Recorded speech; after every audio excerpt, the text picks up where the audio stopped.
throw. One-on-one. Davis has it. Touchdown. Carolina wins. Carolina is the Coastal Division champion. Javonte Williams to the left of Howell. He'll send him out into the flat right side. Howell looking, standing tall, lets it go. Man there. Touchdown. Touchdown, Carolina. The pistol. Jackson behind him. Hands off to Jackson. He tried to jump pass, and it's intercepted.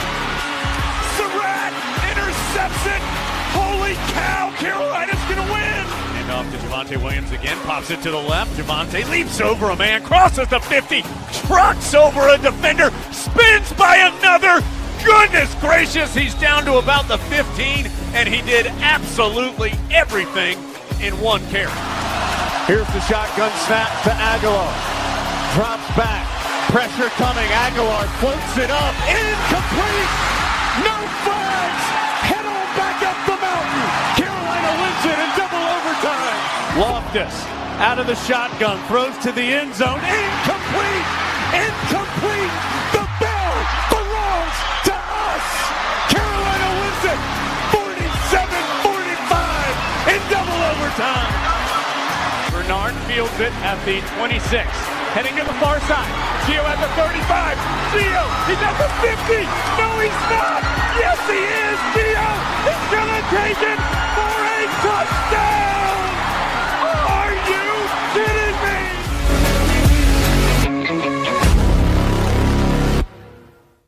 What's going on, guys? Welcome into another edition of the Heel Tough Blog podcast coming at you guys on a Sunday night. And we are back to talk about the first day of camp. The Tar Heels underway. Fall camp has officially begun as of Saturday. 2 days in now, but we're going to talk about some of the takeaways from the first day of camp, from some of the reports that were coming out from Inside Carolina, Tar Heel Illustrated, anybody that was in attendance yesterday. There were plenty of things to take away from that.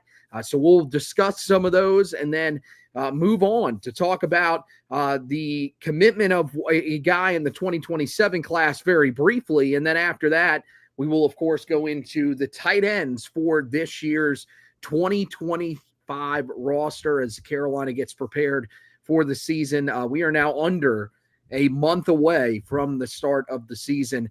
And, of course, as you guys noticed, this is the 600th edition of the podcast. So we have been doing this for a long time now. So congratulations to all of you who have been sticking with us through these 600 episodes. We really appreciate it and are glad that you have been along for this amazing ride. For those who have jumped on in between, it's great to have you too. And we're hoping that we're going to get some new listeners here tonight on the 600th edition of the show. But as I mentioned, we're going to start by talking about the biggest takeaways from camp. And the first one, I think, was very significant because, you know, you saw a lot of talk in the press conferences about it. You saw a lot of talk when the team was on the field about it. But that was Max Johnson returning to the practice field in full and taking some of the first team snaps during individual drills.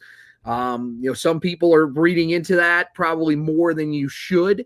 I think, you know, this is going to be a quarterback battle between him and Gio Lopez. I think that certainly is something that's going on right now, but I think it's mainly because they just don't want to necessarily hand over the job to a guy in Gio Lopez who has yet to take a snap in practice as of Saturday morning until he got out there. So I think that's part of the reason why. I think that's something that you know, a lot of people are reading into, but I think it's just amazing that he is back out there. We were told by so many different people that there was a good chance that he would not be back out there.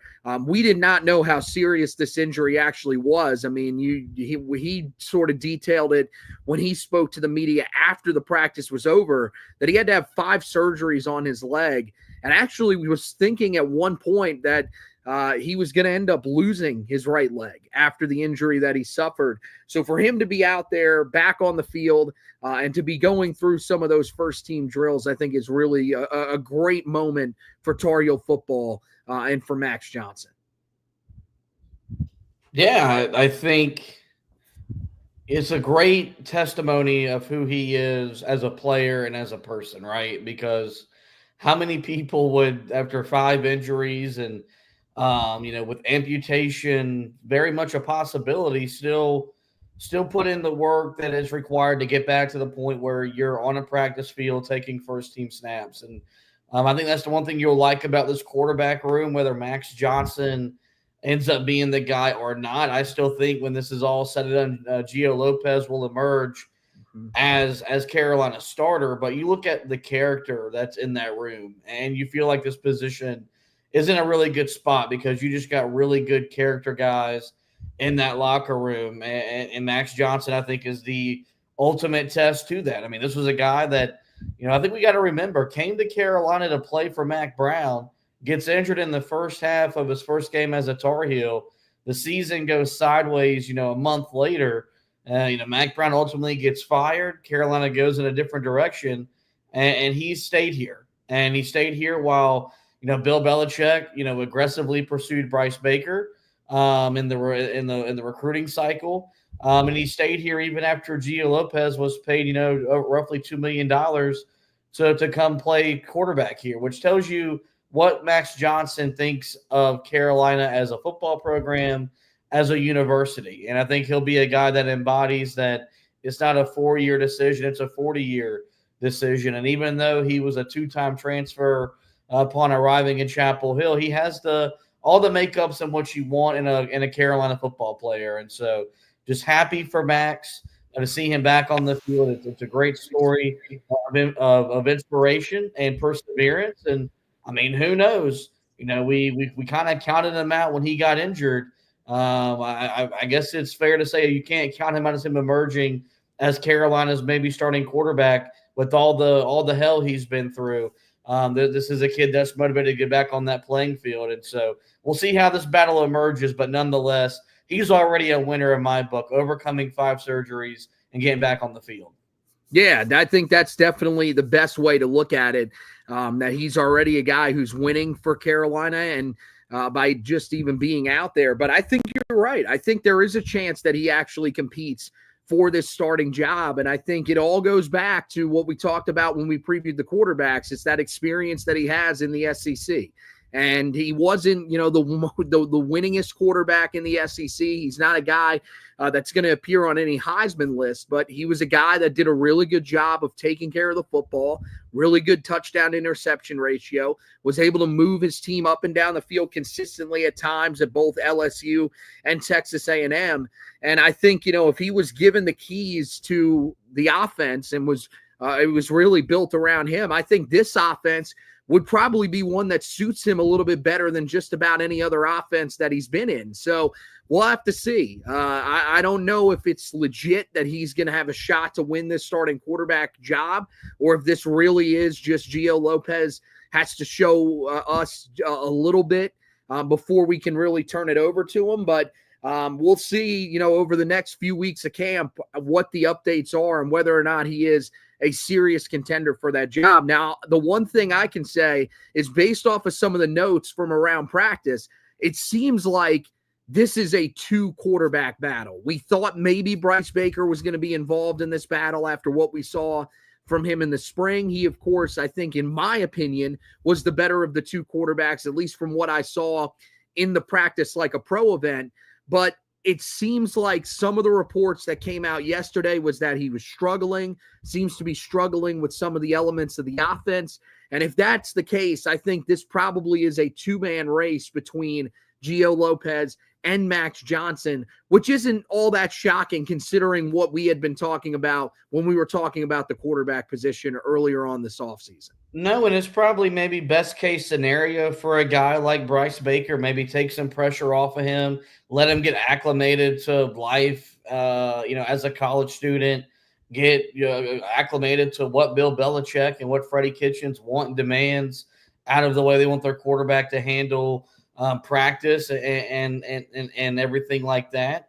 I think with the way that he felt about Carolina upon his commitment, they probably don't feel necessarily the pressure to make him start right away. And maybe this is a guy that's still the future of that quarterback room. for years to come. And look, I kind of thought, just given the talent that he possessed, that I thought maybe he would emerge as a legitimate threat to be Carolina's starting quarterback to Gio Lopez. And we still got a long way to go. There've only been 2 days of camp. I find that hard to see happen now. I think this is going to be a competition between Gio Lopez and Max Johnson. And as long as, I think, these decisions, not to say that they were not taken as seriously or as calculated under Mac Brown when he had to endure quarterback battles. But I mean, with Belichick that he is going to do what's best for the team first. It's all about the team, all about the team, all about the team. Factor in how short of a window he has to make this a success story. It's why I think he looks at what's on the table here in year one and looks at that schedule and realizes, man, there's a lot of games here that if we get really good quarterback play, we can win those games. It's probably a big reason why they went and got Gio Lopez in the portal anyway.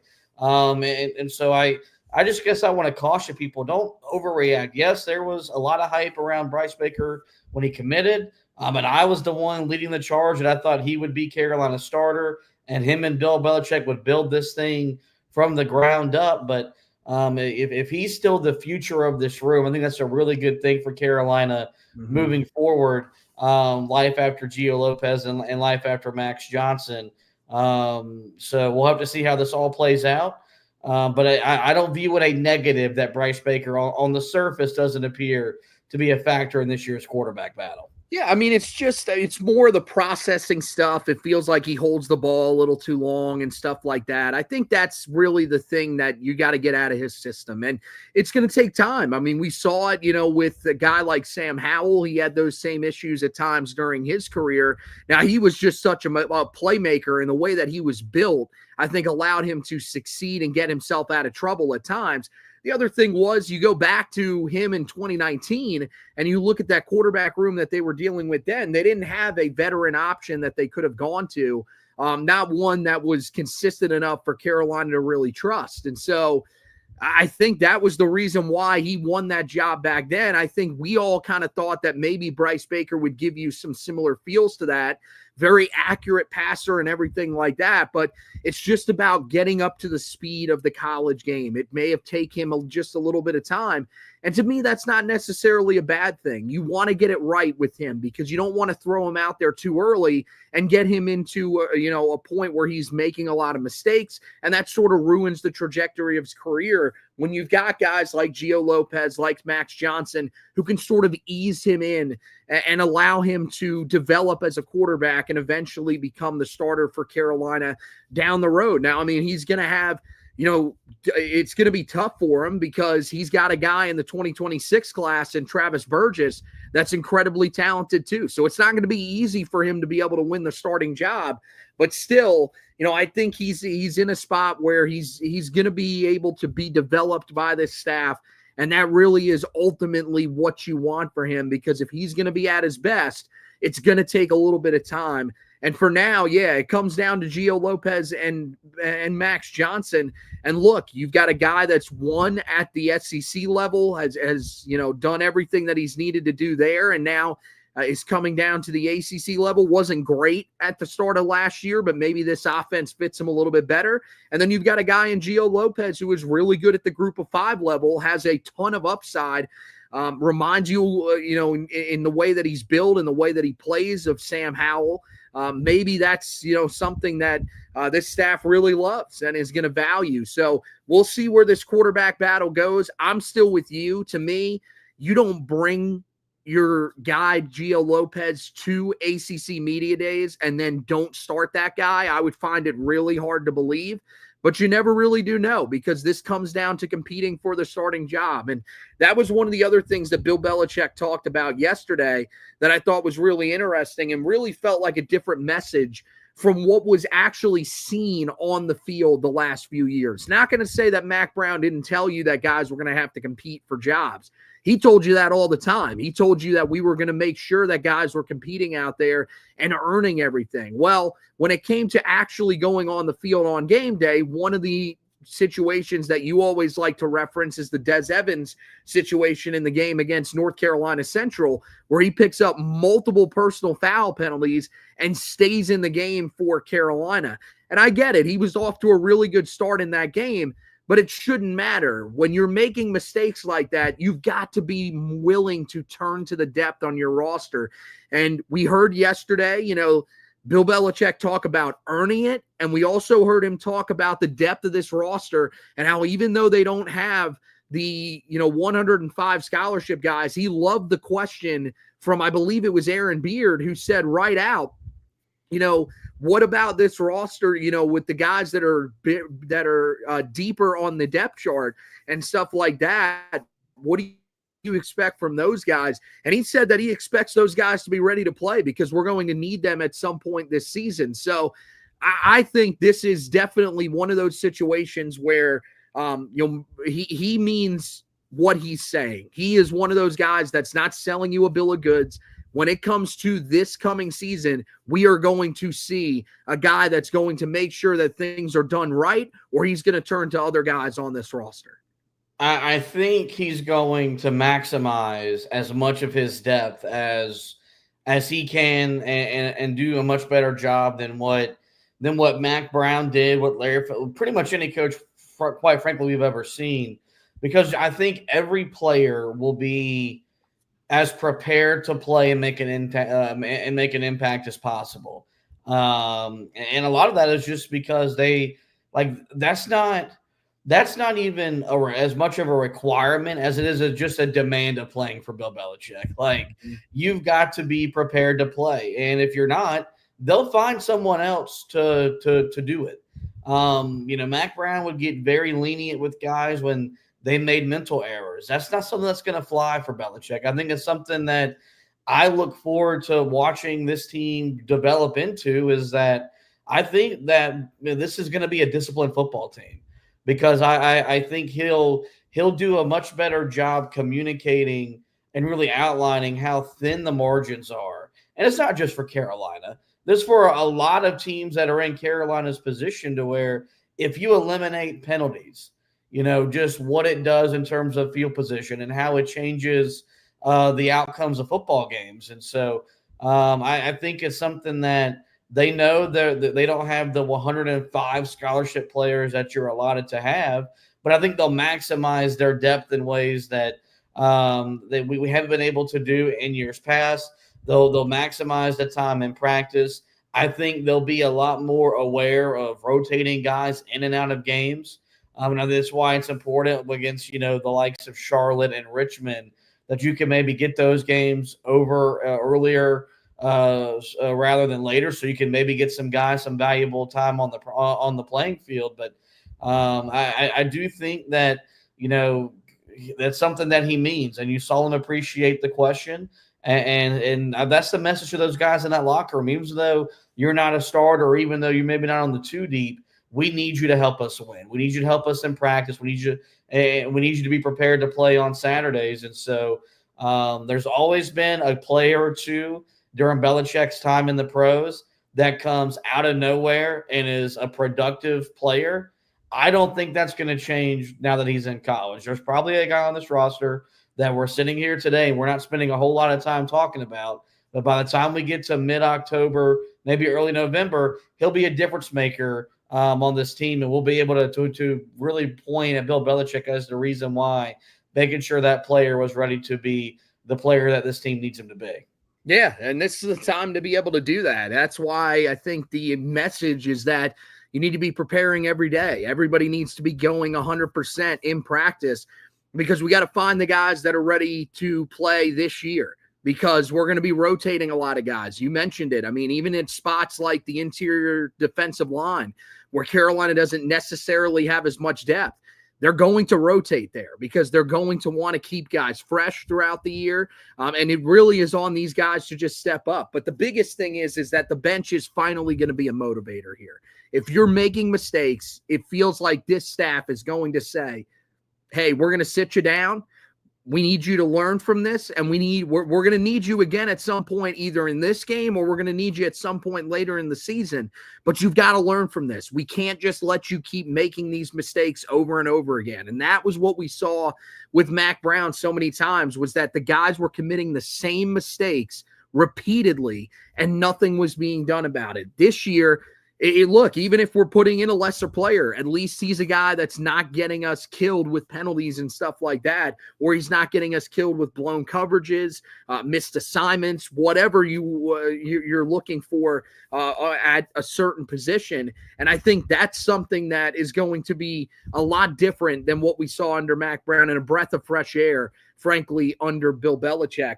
One area where we could see a lot of guys that are interchanging, coming in and out of the game, is along the offensive line. And the first team offensive line yesterday, according to some of the reporters that were out there, you got Trevion Green at left tackle, which is different from the spring where he was over at right tackle. So he is going to stay on that front side for these quarterbacks. The good news is that for Gio Lopez, for Max Brown, both guys are left-handed, so you don't have to do a lot of maneuvering. You don't have to change things up with whoever is in there at quarterback. But yeah, it looks like Trevion Green at left tackle, Aiden Banfield at left guard, Christo Kelly at center, Austin Blaske at right guard, and Miles McVay protecting the blind side at right tackle, moving over from left tackle when he protected the blind side for Carolina back in the spring. And so one thing that I think is worth noting here is that Christo Kelly is in the starting lineup. Seems like that's pretty much going to happen. I think there was still some wonder as to whether or not Austin Blaske might slide back in there. Maybe you would have Daniel King next to him, the right guard transfer from Troy, who was very successful at Troy. But now, it looks like he's a guy that's not necessarily in that starting group. Now, again, that's the first day of camp. It was them going through position drills. They did not get to watch 7-on-7 or 11-on-11. So, there are some takeaways from certain areas that, might be a little bit different if you actually got to watch those team drills. But it does seem interesting that was the first group that they were rolling with, and that the Holy Cross transfer is in there at center and seems to be a guy that has gained the trust of this staff. Yep, and I think this is the position group among the offensive line, or I guess among the offense. And, of course, we still got to do that position preview. That I think it's going to be the most intriguing, most interesting, see how it all plays out with just all the turnover we saw at that position.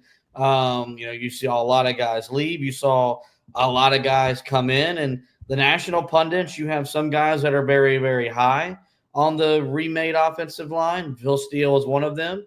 And you've got some guys that look at then bringing in a guy from Holy Cross, then bringing in a guy from Troy, and really wondering, will those guys hold up? Will those guys stack up at the ACC level? Of course, we're very familiar last year with Banfield and Blaske. Like to see both of those two guys right now maybe projected to be starters. You mentioned the flip of Trevion Green from the right side to the left side, which means he's no longer protecting your blind side, which I guess we feel a lot better about because Carolina is all but going to be starting a left-handed quarterback. So I think this is maybe outside of what we hear about the quarterback spot. I think this is the position among the offensive side of the ball that I'm most interested to hear if we hear from Belichick again during fall camp, what it looks like, what it sounds like. Because, we're not used to, or we are used to hearing Mack Brown talk about and stress the importance of, getting quality depth built among that group and becoming a much better group in terms of just physicality, limiting penalties, so on and so forth. But that was a group that in the last 2 years we saw play really, really well in September. But by the back end of the year was the biggest reason why the offense was sputtering. And so I think it's a big reason why Belichick, Michael Lombardi shipped some guys out. I think they're kind of aware around the narrative around Carolina up front. I think it's one thing they're kind of set out to change. And every time you hear Lombardi talk or Belichick, it's all about being physical at the point of attack. That, of course, starts up front in the trenches. And so, with all the turnover there, you've got plenty of different options to pick from to find your best five and build legitimate depth. And, what we saw and what was reported from the first practice yesterday is you've got some holdovers from last year back in that offensive line, but there are some transfers, albeit from the group of five or FCS level. They're going to play a big role in this team in 2025. Yeah, I mean, Christo Kelly, is a guy that I knew had gained the trust of this staff when he spoke to the media back in June. I think that was clear, and it made you think that he was going to be one of the guys that was a starter here.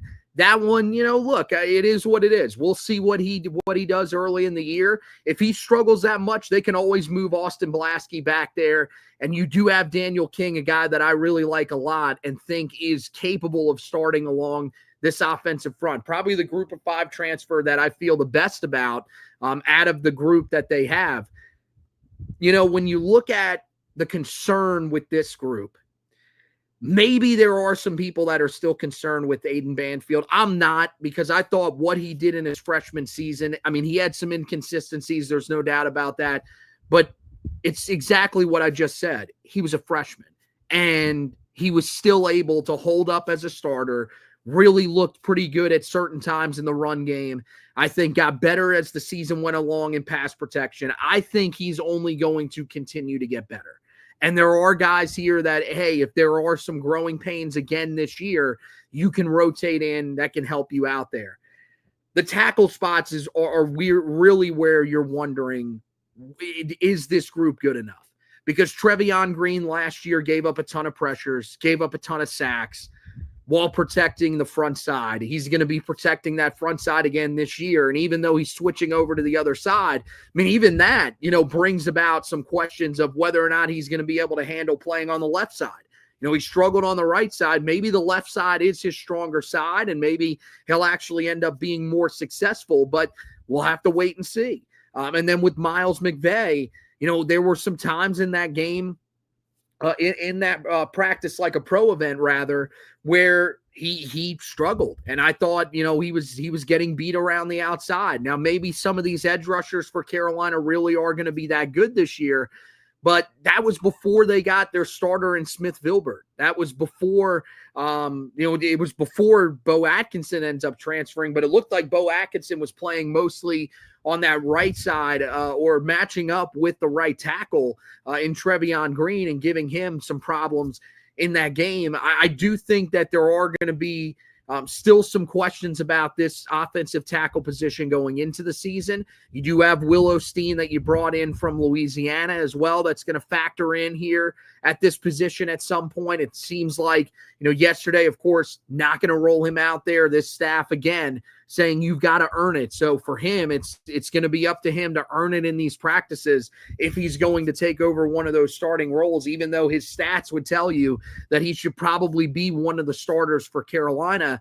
We'll see, though. I think it's going to be really interesting, and I hope that Carolina can find a combination along this offensive front that we can trust to play the majority of the snaps. Yes, there's going to be some rotation this year, and I think that's something that we can expect a little bit more of, and I'm okay with that.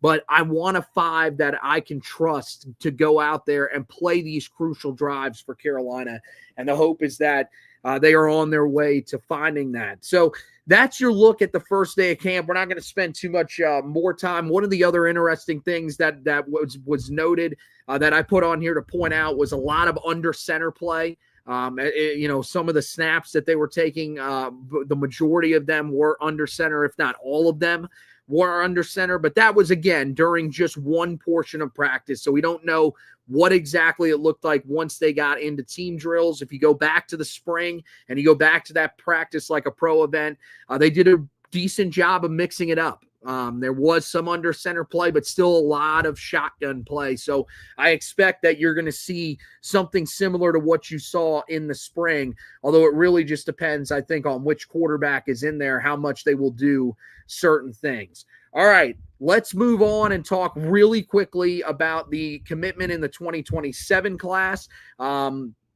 This happened earlier today. Not going to spend too much time on this because we're going to be back tomorrow night, me and Zach Hubbard, talking about this commitment specifically. We will touch on the commitments from the other day, the completed flips of Viliami Moala, as well as Carson Sneed. We'll touch on both of those guys, but we will be focused a lot on 2027 running back, four-star running back Amir Brown, who committed on Sunday afternoon. The number 303 overall prospect, number 20 running back in the 2027 class, according to 24/7 Sports composite rankings. He is an in-state prospect, comes from Rolesville High School in Roseville, North Carolina. Of course, should be familiar with that with the 2026 class, where you've got both Zavian Griffin-Haynes and Jaden Griffin-Haynes that are committed to the class for Carolina. Last year, finished with 624 yards and 13 touchdowns on the ground, 297 receiving yards, and 3 touchdowns through the air. He is a guy that stands at 5'11", 205 pounds, so a little bit smaller, but really I like everything about his game. Incredible speed, a guy who, even though he is small, runs with a nice edge. Good north-south mentality, focused on getting the ball up the field as opposed to taking it to the boundaries, even though he is a guy that has really good speed. I thought really good as a receiver out of the backfield. Can do some things a little more complicated than just those short routes that you can use as a dump down option. Really did run some more complex routes down the field, and was able to have some decent success at that. And then when it comes to pass protection, I thought he was pretty promising in that area as well. So a lot to like about him. Like I said, tomorrow night we will be breaking him down a little bit more. And then at the end of the episode tomorrow night, make sure that you guys stick around, because we will be talking with Trayshawn Ruffin, the Tar Heels 2026 four-star defensive tackle target, or four-star defensive tackle commit, and we'll be discussing so far, his the reason that he committed to Carolina. When I talked to him earlier in the week, it was on Friday. It was when he got his official offer, so we'll talk a little bit about that. His father's involvement in his recruitment, which I thought was really cool, and then he'll talk about some of the guys that just recently committed to the 2026 class and why he's so involved as a recruiter for Carolina. So make sure you stick around and catch all of that. All right, now let's move on to our position preview for this evening. That would be the tight ends. And this is a group this year that I think a lot of people are wondering about, because there isn't really a whole lot that's known about this group. You lose both Bryson Nesbitt and John Copenhaver from last year. Those were guys that were mainstays at the position for each of the last 2 years. You could go back even further than that with the impacts that were felt from them. And now you're turning to Jake Johnson, who is going to be the guy that is the lone scholarship holdover guy from last year's team. There are still a couple of guys that were walk-ons on last year's teams that are on scholarship now, but this is the only guy that is going to be a scholarship player that is going to carry over. And he played a little bit last year for Carolina at the end of the year. Didn't really do a whole lot. Was, used primarily as a blocker. Did not have many catches for Carolina last year, but back at Texas A&M was a very impactful player as a sophomore, or as a redshirt freshman, when he caught 24 passes for 235 yards and 4 touchdowns. Carolina needs him to turn back the clock a little bit and become that type of player for Carolina this year, because they need someone to step up at that tight end spot. And the rest of the guys in this room are really guys that are coming from other schools where they didn't necessarily have even that type of production that we're seeing from a guy like Jake Johnson. Yeah, the arrival of Bill Belichick feels like it's 1 year too late, just in terms of utilizing the tight ends.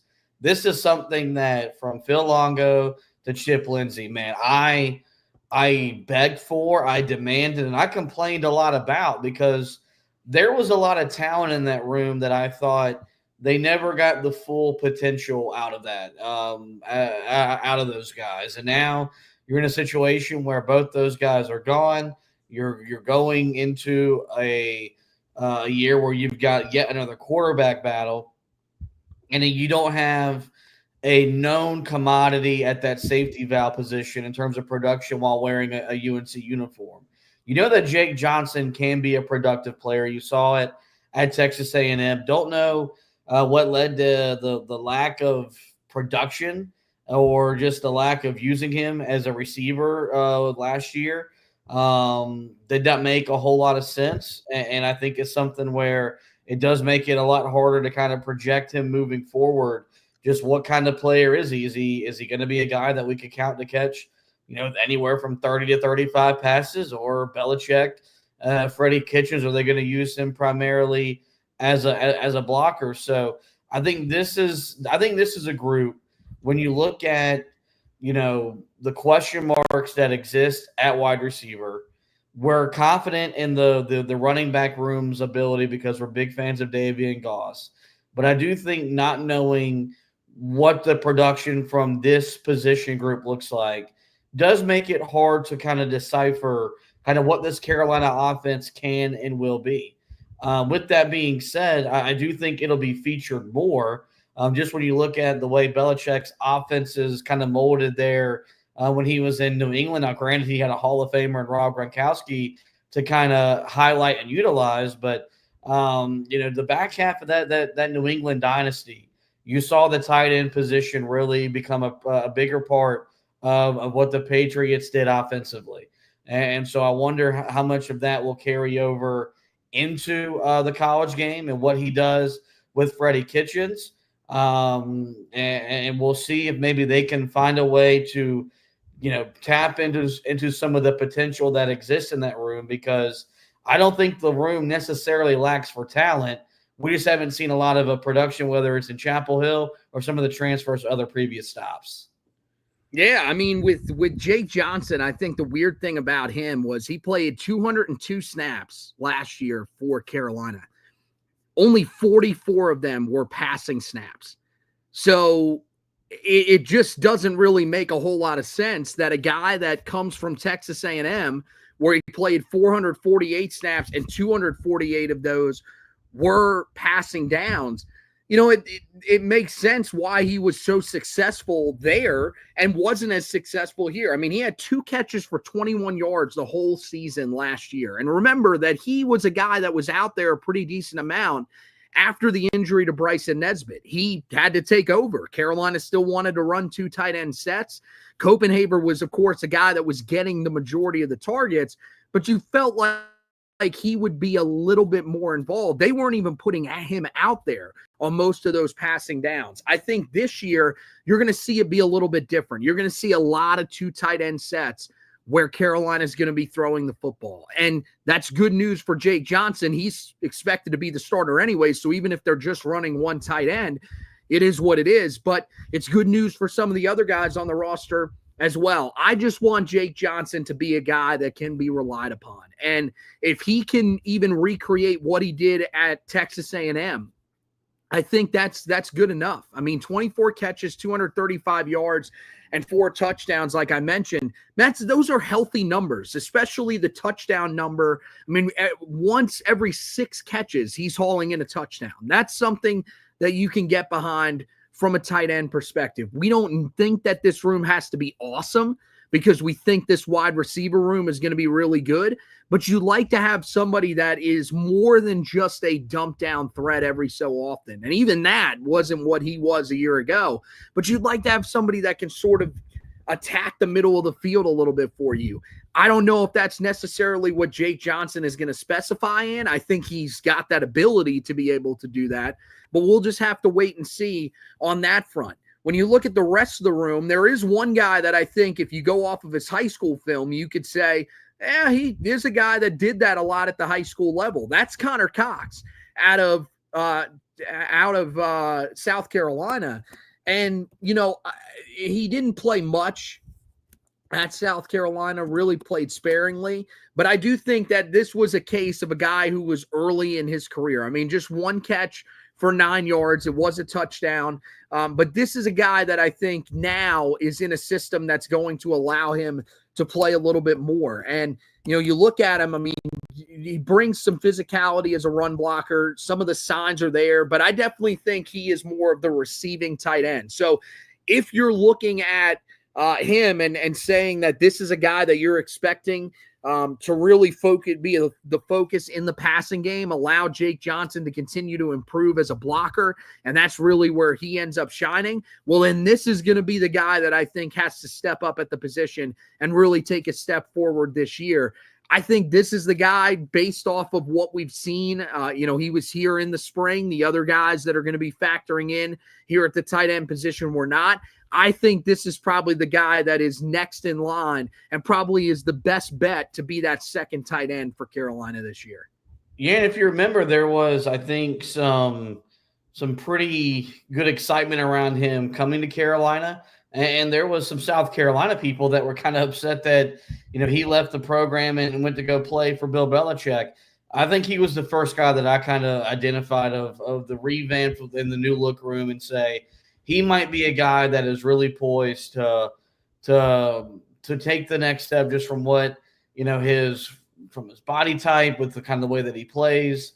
He feels like the guy that is poised to really take a step forward and be a difference maker for Carolina. Trying to figure out what production looks like. It's really kind of hard to gauge that. And it's going to be really hard to gauge that for this room until we really find out how pivotal of a role the tight end will play in the offense. But I do think he's the best candidate on the roster, as you mentioned, to where if they're looking to keep Jake Johnson as a primary blocking tight end, which is something that I don't know if I necessarily agree with, but right. Who am I to argue? But if that's the role that they want to use him as, and they're trying to develop a pass-catching tight end, I do think Connor Cox is the guy best poised to be that. It's just really hard to kind of gauge, what would you consider quality production out of that position as of this moment. So I'm trying to think back, because I watched all of Belichick's presser from Saturday. I don't remember if there was a question that was specifically asked about the tight end. If he gets behind the microphone again, I'd like to hear a question or two asked because, this is a room that there's just a lot of unknown. And I'd like to maybe know if Connor Cox is maybe a guy that when we show up to that season opener against TCU, I can maybe expect him to make a big play or two in the passing game. Yeah, it'd be nice. I mean, we've got all these different position groups that we want to ask about. I mean, so far we've talked about the offensive line, which we want to ask about. We've talked about the tight ends, which we want to ask about. We, of course, want to ask about quarterback, which we talked about on this edition of the podcast. So I think that's the thing, right? We're not getting answers. And that's what's so tough about doing these previews this offseason as opposed to last offseason. Last offseason, we would have known how many catches in camp Connor Cox had. We would have known, the blood type of Jordan Owens, who they were getting out of the transfer portal, because that was just Mack Brown, right? Mack Brown told you everything that you needed to know about these guys, where it felt like you were actually a part of the team. You didn't even have to watch practice, and it felt like you knew about these guys. This year, it's just so different, and that's why I think it feels so wide open. It feels like there's opportunities here for everyone, and that's the same thing at the tight end position. You look at the two guys that come in the transfer portal that were a part of the spring portal window. That would be Oklahoma State transfer Jordan Owens, who transferred to Oklahoma State back in December before entering the portal once again in the spring. He was at Central Arkansas, where he saw action in 32 games and caught 29 passes for 248 yards and 7 touchdowns. That's in his entire career. So that's the thing for me that's a little bit tough about him. This past season as a junior, he caught 19 passes for 166 yards and 2 touchdowns. So again, there's a lot of things I think to like about him. Really the build, that he brings to the table. He does have, the most experience out of anybody in this room besides Jake Johnson. So I think that's certainly something. And I mean, the fact that he's played in 32 games, he technically has even more experience there. But you look at him, I mean, he's a guy that I think you're hoping's coming in and is going to be more of a blocker for you. This past year, played 519 snaps for Central Arkansas. 280 of them were in run blocking situations. And I mean, he graded out solidly, nothing great, but I think certainly something that you can like about what he did. He also had 84 pass block snaps and graded out incredibly well in that area. So maybe that's an area that you can utilize him as well. An extra offensive lineman in there for you at 6'6", 255 pounds. So again, they're looking for some of these bigger tight ends that are going to be able to help them, I think, as blockers. But you also need guys that can catch the football. And that's what Shamar Easter did at the high school level. Now, don't get it wrong. Shamar Easter is built as well, 6'5", 228 pounds, but a little more athletic. You go back and look at him. His senior year in high school, only caught 15 passes for 116 yards, but was also used as a running back where he ran for 116 yards and a touchdown on 6 carries. The year prior as a junior, though, that's where he really shined, and that's where I think a lot of people are looking at him. And when he came out of high school, he was a 4-star prospect, just like Connor Cox, because he had 30 receptions for 519 yards and 5 touchdowns. You're hoping that that's the type of guy that you can get for this year in that tight end room. I think these are 2 very interesting guys, but they're guys that we just really don't know that much about because one of them never really played in Easter at Arkansas, and the other one played a lot but really didn't contribute a ton in the receiving game. So it leaves you kind of wondering what exactly he's going to bring to the table. Yeah, I think that's maybe the best example as to why there's just so much unknown at this room is you have a guy that, whether it was Owens who, as you mentioned, maybe is the most productive outside of Jake Johnson, but that production totals up towards, I'm looking at 27 catches total according to ESPN stats. Yeah. And you have Shamar Easter, a guy that was very productive at the high school level, a 4-star prospect. So, there's talent there, but you haven't seen it on the field in college yet. And so it kind of feels like this is maybe going to be a room as much as maybe any room on the offensive side of the football that I think the longer Belichick stays, so let's say Belichick coaches 3-4 years, I think this room will continue to grow and look different because I think what you can really look at from right now, year one, their goal was to get as many big-bodied physical tight ends on this roster. Yeah, which leads you to believe that there will be more factors in blocking, which I'm not going to be upset about that. Like, there's nothing wrong with having extra blockers, especially given the way Carolina's offensive line has struggled at different times, even though this line is revamped. I'm not against that. It just, when you do see some of the best offenses, whether at the college or the NFL level, they do have a tight end that is a mismatch problem. And Belichick knows that as well as anybody. I don't know if that guy right now is necessarily on this roster, which makes you believe this is going to be a committee approach where they're going to maybe count on all 3 to 4 guys to produce, but it also will be a position group that I think will fluctuate. And, we could see a different starting tight end every other week, depending on what that guy does, in the game or in the week leading up to practice. And so, it's why I said when we started out with this position group, with this preview, I think it's one of the more interesting and intriguing things to see kind of how it develops early on in the season and as the season moves along, because with all the different question marks that do exist on the offensive side of the football, you're breaking in a new starting quarterback. The wide receiver room is one that we believe in, but you've got to see production from there. You'd like to have known commodities in the tight end room. That's not the reality of the situation, but it does open up the door for someone to emerge. It's just really all about who's going to be that guy that emerges as the tight end week in, week out that Freddie Kitchens can count on to produce as a pass catcher or as a blocker. Yeah, and there's some other guys that are on the roster that could potentially end up being that guy. I mean, look, I think it comes from this group of four. I think personally, Jake Johnson is going to be a very big part of what they do. I think he will be the main starter for them. I think you are right, though, when it comes to that second tight end spot, because I do think Carolina is going to use a lot of two tight end looks. And when they do, who's going to be that guy there? I think you could see Cox at certain times during the year. I think he's going to be the guy that's going to start the year there, and they're hoping that he's going to emerge as that receiving tight end, that guy that's a threat down the middle of the field, cause issues down the seam. I think that's what you're hoping for from him.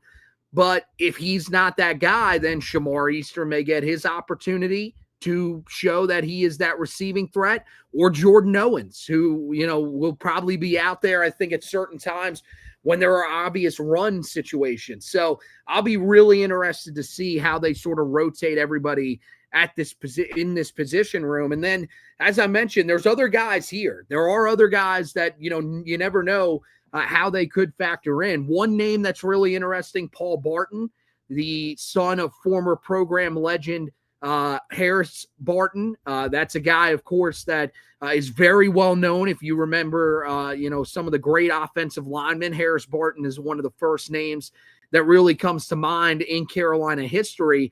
And he's going to spend his graduate season with the football program after spending his pre-graduate career with the lacrosse program. This is not shocking. This is what Bill Belichick does.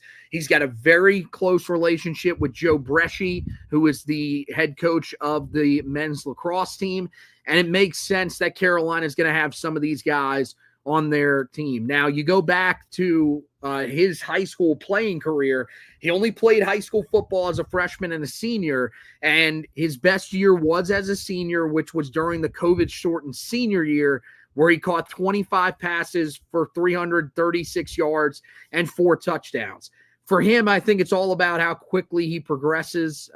This is someone that, because of his lacrosse background, we're going to be sort of obsessed with him, because we know that, go back to a guy like Chris Hogan, former lacrosse player that Belichick turned into a really good receiver, an effective receiver for Tom Brady and those New England teams at times late in Tom Brady's career in New England. This is going to be one of the things that we're going to be watching. Who is going to be that lacrosse player that could potentially turn into a star? Maybe this is the guy, but I do think it is probably going to take him a little bit of time to get up to speed, considering he hasn't played football all that much.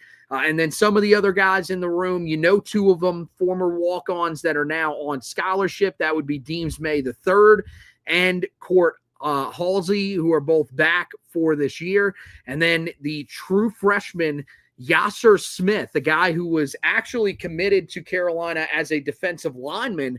And then before they announced the numbers for this upcoming season, they had moved him to tight end. So a guy at 6'5", 265 pounds.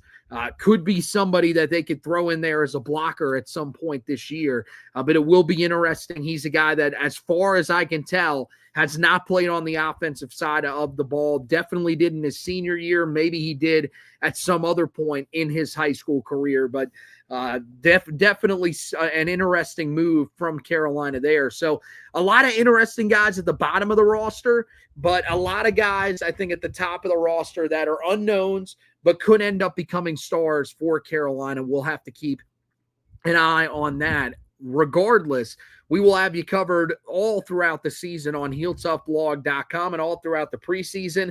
Tonight, after this edition of the show is over, the defensive line preview is going up. I know it's been a little bit since we put one of those up. I'm going to put one of those up tonight for you guys so that you can read it. I'll share it probably in the morning so that it'll get a little more run, but I will put it up for you guys that want to go in to the website, HeelToughBlog.com, and go ahead and read that as we preview the defensive line for the upcoming season.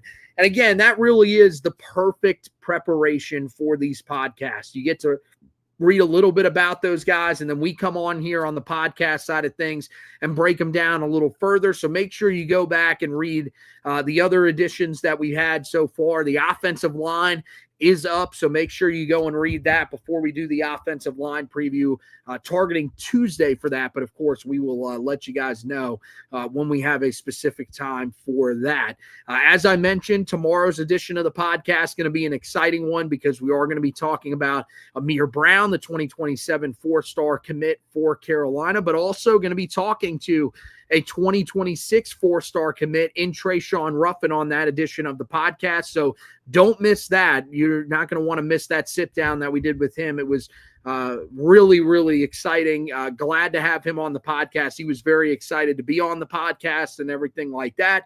So that's a really cool interview that lets you guys see, into the minds of some of these recruits and their decisions and everything like that. So it'll be on the same places that you watched this edition of the podcast, so make sure you're there tomorrow night. Should be around the same time at 8 o'clock or so. But we'll keep you up to date, and I'll tweet that out when I have the time specifically that me and Zach will be on. So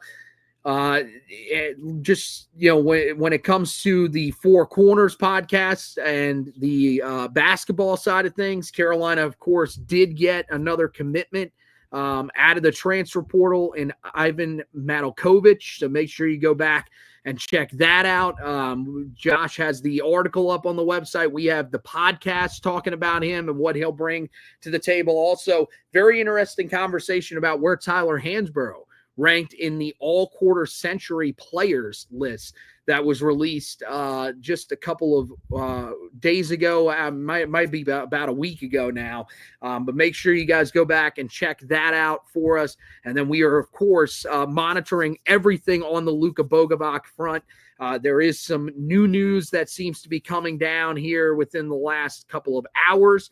And we're going to keep you up to date on everything that's going on with that. When he officially gets cleared, we will let you guys know that. So make sure you are tuning in to the website over there at HeelToughBlog.com. And as we've been pushing here on the podcast side of things, make sure you go to YouTube and subscribe to the YouTube page for us. That would greatly help us here as we're trying to push that page out a little bit. The other page is still important. Twitter and Facebook, still very important, especially because you get the articles there as well. But the YouTube page, we do want to stress that to you guys to go there and subscribe. And if you like to watch the podcast, go watch it over there. That's a really cool way to get that experience in. So once again, that wraps it up for this edition of the podcast. Want to thank Josh for hosting with me. Want to thank you guys for watching and listening.